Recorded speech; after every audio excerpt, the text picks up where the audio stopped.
Muy buenas noches. Tenemos hoy la lectura de la liturgia de la palabra del día jueves 22 de agosto, de la 20ª semana del tiempo ordinario en su ciclo B.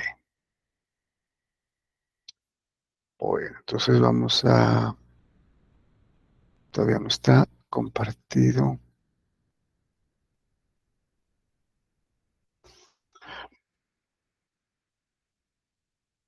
Bueno, se demora un poco. Ya. Entonces, 22 de agosto, jueves. Bueno, celebramos la fiesta de la bienaventurada Virgen María, Reina de todo lo creado. La Santísima Virgen María fue proclamada como Reina de todo lo creado desde, obviamente, mucho antes, ¿no? Eh, Tiene una tradición de comienzos de la Iglesia prácticamente, ¿no? Y esto tiene, pues, nexo con el Antiguo Testamento, ¿no? La madre del rey era la reina, no era la esposa, ¿no? Porque los reyes normalmente tenían, pues, más de una. Y lo que no podían tener es dos madres, ¿no? Entonces, por ese lado, la verdadera reina, ¿no?, del reino era la mamá del rey. Y en este caso tenemos a la Santísima Virgen María, la madre de Jesucristo, es la reina madre. Y como tal, es reina de todo lo creado. Bueno, reina del universo también se la conoce. En los misterios gloriosos, ¿no? Mencionamos en el quinto misterio glorioso a la Santísima Virgen María como reina de todo lo creado, o reina del universo. Eh, Muy bien. Vamos entonces con esta fiesta de la Santísima Virgen María a la primera lectura. Bueno, continuamos con las profecías de Ezequiel y tenemos para este día la profecía de Ezequiel en el capítulo 36, versículos del 23 al 28. Es la que estábamos esperando, ¿no? Que creo que en algún momento les había comentado. Muy bien. Esta es la profecía mesiánica, ¿no?, por excelencia, junto con Jeremías en el capítulo 31. Bueno, veamos qué nos dice el profeta Ezequiel. Esto dice el Señor: manifestaré la santidad de mi gran nombre, profanado entre los gentiles, porque ustedes lo han profanado en medio de ellos. Bueno, hay que recordar entonces que mm, Dios había castigado, ¿no?, o utilizado a otros pueblos, otros reinos, para eh, castigar, ¿no?, la desobediencia y la infidelidad de Israel, que no sería como castigo, ¿no? Más bien fue porque al rechazar el pacto, la obediencia que ellos prometieron en la alianza en el Sinaí, entonces pues quedaban, digamos, a su destino, ¿no?, sin la ayuda ni la protección del Señor. Entonces, otros pueblos, otros reinos, se apoderaron del de los tesoros, especialmente de lo más sagrado que tenían los judíos, que era el templo, ¿no? La destrucción de Jerusalén, el templo, el exilio, todo eso fue prácticamente lo que se buscaron. Sin embargo, era más el hecho de que los pueblos que habían conquistado a los israelitas decían que su Dios los había traicionado. O sea que no es que Dios los protegía, ¿no? O sea, empezaron a afrentar al nombre de Dios, ¿no? De Yahweh. Por eso han profanado mi nombre, dice, mi gran nombre profanado. Entonces, para evitar eso, para reparar esa burla que hacían los pueblos eh, a Israel y a su Dios, Dios decidió eh, volver, ¿no? A atraer a su pueblo de donde estaba, ¿no? Del exilio, y a destruir a los demás pueblos. Como castigo eso, sí, ¿no? Porque habían profanado su santo nombre, ¿no? En medio del pueblo. Bueno, entonces continúa el profeta Ezequiel. Reconocerán las naciones que yo soy el Señor, oráculo del Señor Dios, cuando por medio de ustedes les haga ver mi santidad. ¿Sí? O sea, va a suceder lo mismo que sucedió con Israel, ¿no? Que otros pueblos llegaron y los sometieron. Los recogeré de entre las naciones, los reuniré de todos los países y los llevaré a su tierra. Derramaré sobre ustedes un agua pura que los purificará. Esto ya es mesiánico, ¿no? Aquí podemos ver eh, una figura del bautismo. Entonces, derramaré sobre ustedes un agua pura que los purificará. De todas sus inmundicias e idolatrías los he de purificar y les daré un corazón nuevo y les infundiré un espíritu nuevo. Arrancaré de su carne el corazón de piedra y les daré un corazón de carne. Entonces, sí, va a hacer volver a su pueblo, ¿no?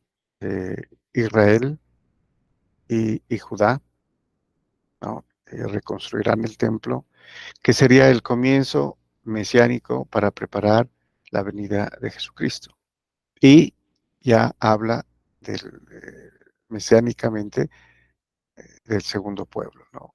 De Dios, que es la iglesia, ¿no? Bueno, y entonces continúa. Retomemos un poquito desde acá. Arrancaré de su carne el corazón de piedra y les daré un corazón de carne.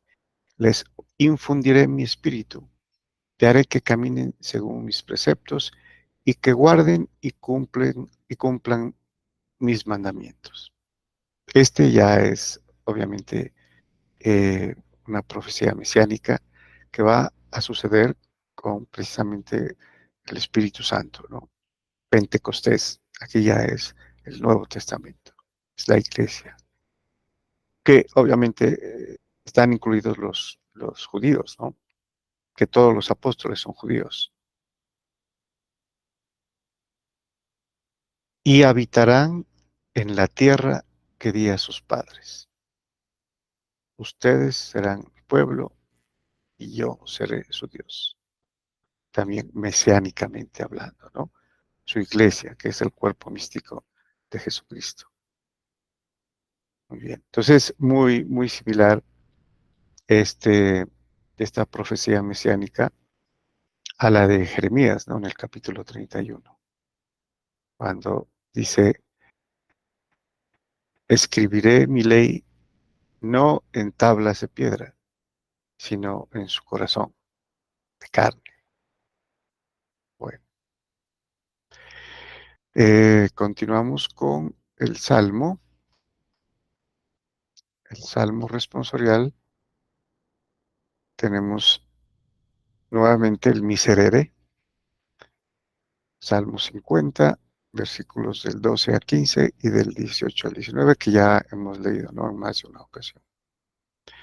Y su responso es: derramaré sobre ustedes un agua pura que los purificará de todas sus inmundicias. Lo acabamos de leer, ¿no? De Ezequiel, capítulo 36, versículo 25. Bueno, ¿qué nos dice entonces el salmista? Oh Dios, crea en mí un corazón puro. Renuévame por dentro con espíritu firme. No me arrojes lejos de tu rostro, no me quites tu Santo Espíritu. Que es lo que acabamos de leer, ¿no? En el capítulo 36, versículo eh, 27 y 28 de Ezequiel, ¿no? Les daré un corazón nuevo, puro en este caso, ¿no? En las palabras del salmista. Y pide aquí el salmista un espíritu firme, una renovación en el espíritu. Sí, y no me quites tu Santo Espíritu. Aquí está el Espíritu Santo, ¿no? Mencionado tal cual. Devuélveme la alegría de tu salvación. Afiánzame con espíritu generoso. Enseñaré a los malvados tus caminos, los pecadores volverán a ti. ¿No? Una alusión al Evangelio, ¿no? Y a la predicación. Los sacrificios no te satisfacen. Si te ofreciera un holocausto, no lo querrías. El sacrificio agradable a Dios es un espíritu quebrantado, un corazón quebrantado y humillado. Tú, oh Dios, no lo desprecias. ¿No? Una alusión también a la penitencia, al arrepentimiento y a la conversión. Muy bien, vamos ahora al Evangelio. Continuamos con el Evangelio según San Mateo. En esta oportunidad, el capítulo 22, en sus versículos del 1 al 14. Bueno, también es conocido, ¿no? Esta parábola con diferentes alegorías. Dice entonces San Mateo: en aquel tiempo Jesús volvió a hablar en parábolas a los sumos sacerdotes y a los ancianos del pueblo, diciendo: el reino de los cielos se parece a un rey que celebraba la boda de su hijo. Mandó a sus criados para que llamaran a los convidados, pero no quisieron ir. Volvió a mandar otros criados, encargándoles que dijeran a los convidados: tengo preparado el banquete, he matado terneros y reses cebadas, y todo está a punto. Bueno, aquí se habla de la boda de su hijo, ¿no? Y obviamente en alusión mesiánicamente hablando, a la unión del hijo con la iglesia, ¿no? Los esponsales, digamos. Entonces aquí Jesucristo y su iglesia, que es el reino de los cielos, ¿no? Aquí por eso esto es obviamente una parábola que va a haber bastantes tipos o figuras representadas. Entonces manda a sus criados a que llamaran a los convidados. Los convidados, pues obviamente eran los primeros, ¿no? O sea, el pueblo judío, el pueblo de Israel, pero no quisieron ir, ¿no? Referido a los sacerdotes, escribas, fariseos que rechazaron, ¿no? Completamente a Jesucristo, ¿no? Y también en referencia a los profetas, aunque llamaban siempre al pueblo de Israel a que vuelvan, ¿no? Al pacto, que fueran obedientes, que cumplieran, que fueran fieles, ¿no? También tiene una referencia a eso. Y aquí les dice: tengo preparado el banquete de bodas, ¿no? De mi hijo. he matado terneros y reses cebadas y todo está a punto, está listo. Es un rey pues que va a hacer con sus invitados, ¿no? Este festín para celebrar la boda de su hijo. Y lo rechazan. Y él dice, continuando, vengan a la boda. Pero ellos no hicieron caso. Uno se marchó a sus tierras, otro a sus negocios. Los demás agarraron a los criados y los maltrataron y los mataron. También, ¿no? Como hemos visto con lo que hicieron con los profetas, que los llamaban a que vuelvan, pero ellos los mataban. El rey montó en cólera, envió sus tropas que acabaron con aquellos asesinos y prendieron fuego a la ciudad. Aquí es una referencia directa a la destrucción de Jerusalén en el año 70, ¿no? Cuando Tito estaba de emperador. ¿Sí? Entonces, ¿cuál fue el castigo después de todo lo que hizo Dios haciéndolos volver, ¿no? Del exilio y reconstruyeron el templo? Y aquí está su Mesías que vino, ¿no? Y los llamaba. No los reconocieron, los rechazaron. Y entonces sucedió en el año 70 la destrucción completa del templo. Ya no se volvió a reconstruir y no se va a volver a reconstruir, ¿no? O sea, ya no en el sentido eh, mesiánico, porque hay otro templo, ¿sí? Que es el cuerpo de Jesucristo, que somos todos nosotros, el templo del Espíritu Santo. Bueno, luego dijo a sus criados, la boda está preparada, pero los convidados no se la merecían. Vayan ahora a los cruces de los caminos y a todos los que encuentren, llámenlos a la boda. Bueno, aquí también hay una referencia directa a quienes no eran los judíos, el primer pueblo, ¿no? Que eran a quienes los judíos despreciaban, que no tenían Dios, ¿no? Porque eran idólatras. Qué contradicción, ¿no? Los gentiles, los paganos, a los que llamaban perros, ¿no? Que eran considerados como animales porque no tenían el Dios que ellos tenían, ¿no? Los criados salieron a los caminos y reunieron a todos los que encontraron, malos y buenos. La sala del banquete se llenó de comensales. Cuando el rey entró a saludar a los comensales, reparó en uno que no llevaba el traje de fiesta y le dijo, amigo, ¿cómo has entrado aquí sin el vestido de boda? Bueno, eh, podemos inferir que había que estar preparado, ¿no? Que había que llevar un traje de boda, que había un requisito, ¿no?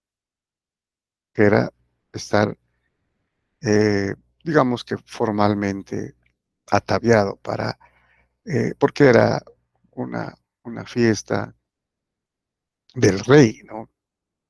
Y el hijo del rey, que se casaba o que se contraía nupcias, ¿no?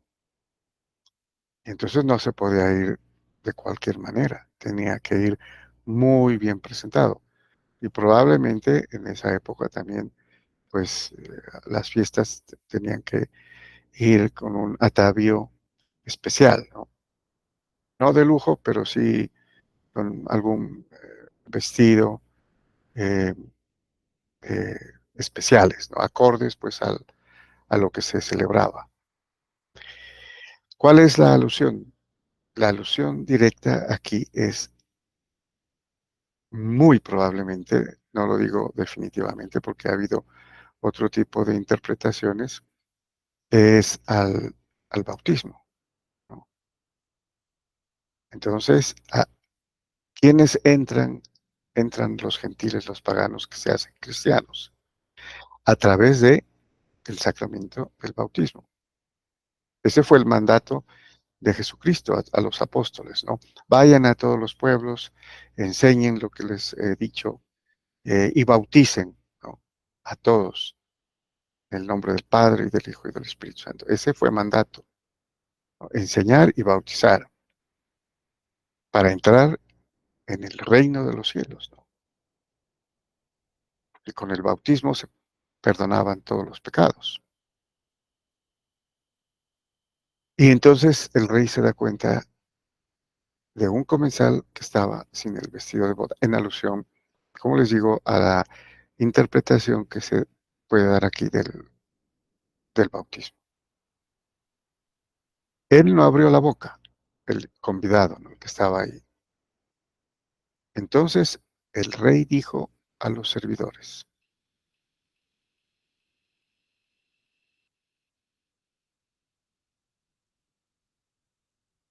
átenlo de pies y manos y arrójenlo fuera a las tinieblas.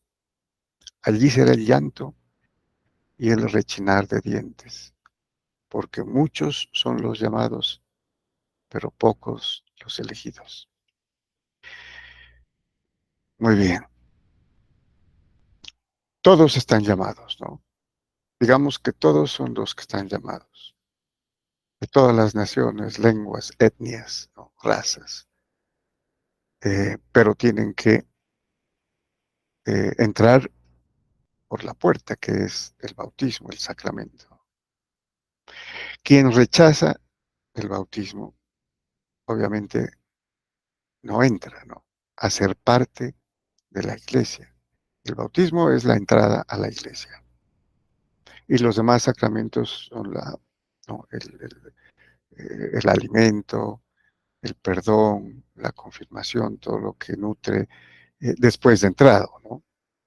Eh, a la persona en el reino, en la iglesia.